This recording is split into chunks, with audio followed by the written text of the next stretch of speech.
Ladies and gentlemen, a hypothetical story, a big what if. What if Sasuke never left the village hidden in the leaves? I'm not going to waste your time whatsoever, let's do this. So we're going to start this timeline at original Naruto, specifically episode 107 if you want to watch it and see where we're starting from. In this episode, Sasuke is in the hospital and is jealous of Naruto's new Rasengan technique being better than his Chidori. So he challenges him to fight him. However, if Sasuke didn't fight Naruto at that moment, he wouldn't have gotten jealous or all these different things and felt that he was weak, which caused him to leave the leaf. So let's start there and move forward. Sasuke and Naruto don't fight, Sasuke stays in the leaf. So here's where things start changing from this timeline. First off, if there is no Sasuke retrieval mission, then the Sound Village 4 and Kimimaro will never die. Additionally, this mission caused the Sand to ally with the leaf. However, without something to fight together for, the Sand and the leaf at this point become completely separate. Not enemies of each other, but not friends either.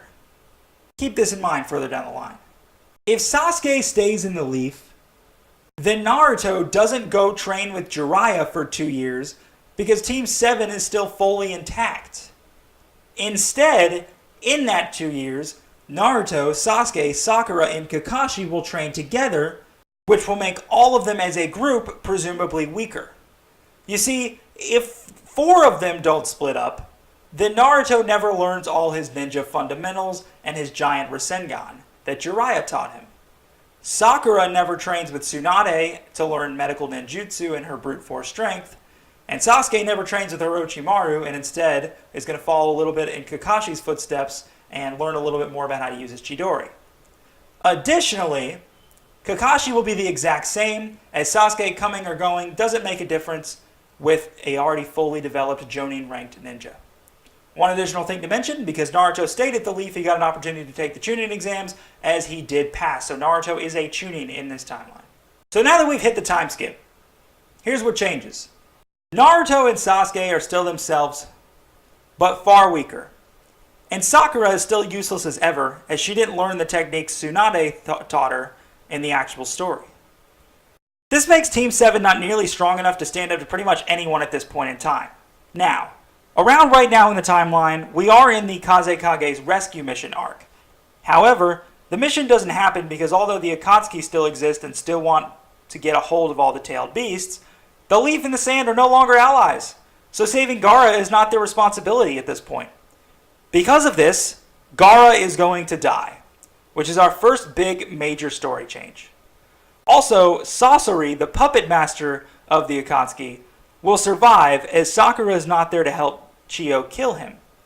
The 6th Kazekage would likely be Gaara's sensei, Baki, who is nowhere near as strong as Gaara is, but is really the only candidate available. So for the next arc, which was the reunion arc with Sasuke after they see him for the first time since the time skip, this doesn't happen. And because Sasuke is still with the leaf, they have no reason to go after him. And if they have no reason to go after him, they never meet Captain Yamato. If they never meet Captain Yamato, then Naruto will significantly lose progress on his Nine Tails chakra training. Matter of fact, he'll fully give it up, as no one can stop him once he transforms, and he'll harm his friends in the process. This also brings us to Sai, as Team 7 no longer needs his help because they have Sasuke, and he remains working with Danzo, which is something to keep in mind for later. So this arc pretty much never happens, so let's jump to the Rasen Shuriken training, as well as Hidan and Kakuzu invading the leaf. Starting with Naruto's Rasen Shuriken training, he can't learn it. Main reason is that they never met Captain Yamato, and thus no one can stop Naruto from transforming into the Nine Tails, meaning the training is too dangerous and it can't be done. Now for Asuma and his team, Sasuke coming or going doesn't affect them at all. This means Asuma will still die, and Shikamaru will still kill Hidan. Only difference is Kakuzu, because there's no Rasen Shuriken from Naruto to kill Kakuzu. Instead, it'll be the introduction of Sasuke to the battle, who wasn't there earlier, which gives Team 10 and Team 7 the edge, and they successfully kill Kakuzu. Now moving on to the next arc, which was Sasuke killing Orochimaru and forming his team of Suigetsu, Karin, and Jugo. The 3 of them all do not form this team with him because Sasuke never left the leaf. And Kimimaro never died, which means Jugo doesn't have his multiple personalities as well. Additionally, Orochimaru will never be killed by Sasuke, and thus takes over one of his servants' bodies and continues to live in a different way. So moving on. The Hidden Leaf went on a mission to capture Itachi. This is the exact same as before, except Sasuke is part of the mission now. Because of this, Sasuke never encounters Itachi, and Itachi instead dies before he can even speak to Sasuke about the Mangekyo Sharingan from his terminal disease. Because Sasuke never fights Itachi and learns about the and doesn't learn about the Mangekyo Sharingan, he doesn't develop Amaterasu, Kamui, or his Susanoo, immediately nerfing his power level drastically at this point in time. However, he still will develop them later. Additionally, Deidara will survive because Sasuke will never kill him trying to get to Itachi. This leads to Jiraiya and his infiltration of the Hidden Rain. The Akatsuki is a problem for the Leaf, so Jiraiya going after them still makes complete sense. This panel goes by the exact way as Jiraiya does die, by the hand of his former student. And of course, moving on from this, Naruto of course did love Jiraiya, but didn't bond with him nearly as much as he would have if he spent 2 years away with him. Meaning, Naruto didn't live on Jiraiya's legacy and learn Sage Mode. Naruto and the rest of the village still wanting to avenge Jiraiya will take on Pain when he arrives at the Leaf. Difference here is that Naruto was there the entire time, and along with everybody else in the village, they can defeat Pain. However, Naruto won't inspire Nagato to bring everyone to life, meaning that Shizune will certainly remain dead, whereas Kakashi will survive because the extra pair of hands in Sasuke, who is very powerful, and by far stronger than Naruto, will be able to assist him. Additionally, Naruto still gets swallowed up by the Nine Tails against Pain, and will still meet his father. Meeting his father will inspire Naruto to learn how to use the Nine Tails chakra once again per his dad's request. After all of this, one last thing that's important to the arc is of course Sasuke versus Killer Bee, which didn't happen because Sasuke's on the Leaf side, so Obito goes after him instead. Not to mention, the Akatsuki also has Konan because Naruto did inspire her to change her life, and also still have Deidara, Kisame, Black and White Zetsu, and Sasori alive in their arsenal. This is by far and beyond enough to kill Killer Bee instead of screw up and only receive one octopus tentacle. Tsunade will still be unconscious after the fight with Pain, and thus Danzo will still be named the 6th Hokage in the process. The 5 Kage Summit will then be called. But before this, Sasuke gets some key information from Obito about Itachi's true motives. This causes Sasuke to ultimately finally betray the Leaf, just at a much later point. Obito would still do this nonetheless because Sasuke is an Uchiha, so it fits that this happens at this moment. This leads us to the 5 Kage Summit, where the Leaf and the Sand are not allies and thus all 5 villages do not trust each other. Sasuke will not interrupt the 5 Kage Summit, as he is nowhere near powerful enough to hold his own. And Danzo will be trusted the least of all the villages. Because Sai never joined Team 7, he instead traveled with Danzo to the 5 Kage Summit. Sasuke was not strong enough to kill Danzo, but because he hated the Leaf, he tried and instead just ended up killing Sai. This declared Sasuke as an official rogue ninja, as he killed someone of the Hidden Leaf, officially bringing him into the Akatsuki. Instead of Kabuto working with Obito to reanimate key people who are dead in the Great Ninja War, instead Orochimaru does the same thing, in an effort to get closer to Sasuke and take over his body, which he still needs in order to survive. However, the 4 villages ally with each other in noticing the threat, but do not trust the Leaf because of Danzo, who is still alive. Danzo doesn't die, and thus the Leaf is never trusted. Tsunade will awaken from her coma, but it's too late. Her job is past. Because the Leaf was never allied with anybody, and Killer Bee also died, Naruto couldn't progress his Nine Tails abilities and hit a standstill. By the way, I haven't mentioned the name Sakura in a while, and that's because she literally becomes useless in this timeline, especially because although now Sasuke is gone, there's no time to learn Tsunade's techniques. This is where things get a little crazy, you see.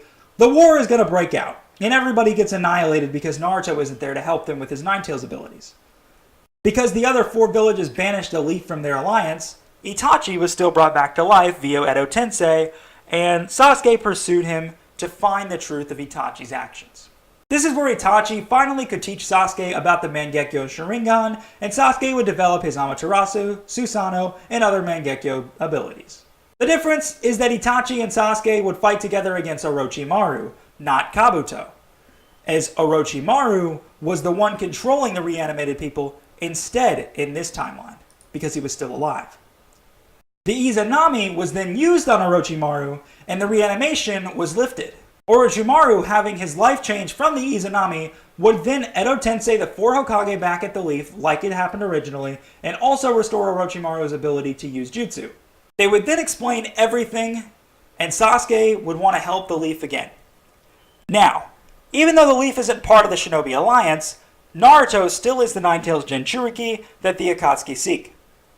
So the Leaf ends up fighting the war. Sasuke returns to the Leaf. The Leaf needs his help, and so they accept him. Meanwhile, Madara versus the 5 Kage ends up being Madara versus the 4 Kage instead, as there is no allied shinobi forces including the Leaf. In the original Madara versus the 5 Kage fight, Tsunade saved the other 4 Kage and nearly died, only to be saved by Orochimaru. In this iteration, no Tsunade means 4 Kage all dead. Without the Kage, all the villages had no choice but to team up or the entire world was going to be taken over. Once again, because Killer Bee is dead, Naruto can't progress as a ninja anymore, and thus Sasuke is the Leaf's ace in the hole, along with the 4 Hokage who were reanimated. Among these 4 Hokage was of course Hashirama, who the entire shinobi world trusted. This led to finally the formation of the allied shinobi forces, all 5 villages working together, as Danzo, who had a lot of dirt on him, was denounced by Sasuke, who learned the truth of everything. This turns into the 5 Hidden Leaf Hokage against the remaining members of the Akatsuki, as well as Obito and Madara. Additionally, Orochimaru is now an ally because of the Izanami, and Orochimaru has tons of other allies that join him as he never dies to Sasuke's hand, which originally split them all up. These allies of Orochimaru include Kimimaro, Kabuto, Suigetsu, Karin, Jugo, and the Sound Village 4. Every single one of them would stay with Orochimaru and do whatever he wanted them to do. As because Sasuke never left the Leaf, all these people either are alive now or never stopped working with him. This extra boost was extremely helpful. Meanwhile, Kakashi and Obito still have the same past, and thus they still duke it out with Kakashi being the victor. Meanwhile, the Ten Tails is on a rampage and does get swallowed up by Obito, who became the Jinchuriki because Madara is still not fully alive yet. This is when we get back on track a little bit. Except Naruto still isn't nearly as useful as Sasuke is, who has all of his abilities that he does in the original show, whereas Naruto has nothing further than his Rasengan and some shadow clones. And Sakura is still, and always will be, useless now in this timeline. Fate does still exist, however. And that means that Naruto and Sasuke are still the reincarnations of the Sage of the Six Paths Sons. This means that Sasuke does get his Rinnegan, and Naruto does get his ability to levitate and use truth spears. But still, no Nine-Tails mode, as he can't grasp it. They're able to kill Madara with this. And this brings us to Kaguya. Obito will still die as before. Sakura and Kakashi only did one thing the whole fight, so nothing too major will change. Sasuke at this point is extremely overpowered with a little help from Naruto and Kakashi. They are easily going to be able to take down Kaguya. You see, Sasuke is the most powerful person in the universe now.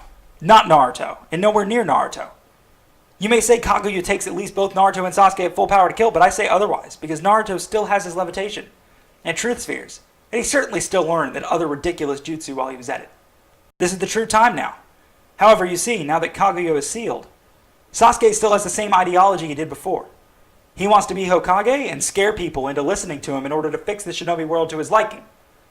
Naruto is much weaker in this version, and thus Sasuke succeeds. Naruto will die in their battle, and Sasuke needs to cut him out of his life. Sasuke will take over the throne of Hokage, and at that point, the entire world is screwed. So there you have it. Sasuke never leaves Konoha, and he becomes Hokage just like he wanted. Naruto dies, but everyone else stays relatively intact. Just in a wild order, and a few characters surviving with others dying. That'll be it for the video. This was really fun. If you want more from other shows or another Naruto scenario, please let me know. That'd be a lot of fun. Of course, if you enjoyed the video, please leave a like right down here below. And while you're down there, comment and subscribe. I'd really appreciate it. Thank you so much for watching. This has been AnimeAnalysis, and I will see you in my next video.